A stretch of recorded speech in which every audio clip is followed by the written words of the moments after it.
बहुत समय पहले एक छोटे से राज्य के घने जंगलों के बीच वह रहस्यमयी गुफा थी।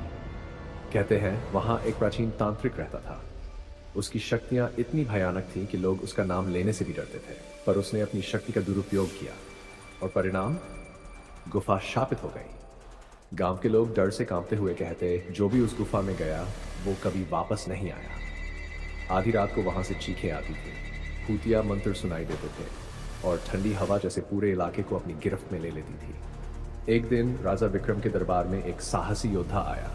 उसने ऐलान किया, मैं इस गुफा का रहस्य जानूंगा, चाहे मेरी जान ही क्यों न चली जाए। राजा ने सहमति दी, लेकिन दरबार में सन्नाटा छा गया। हर कोई डर रहा था। उस रात मशाल और तलवार लेकर योद्धा गुफा में घुसा।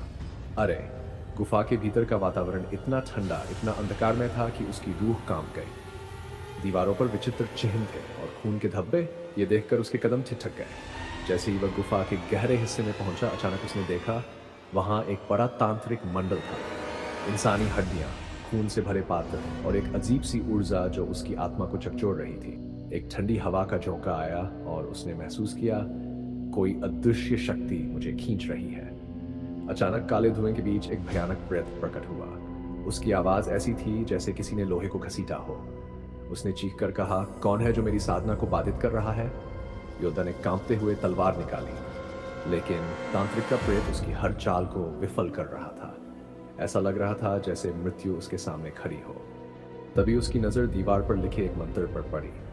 उसने सोचा, शायद यही मेरा आखिरी उपाय है।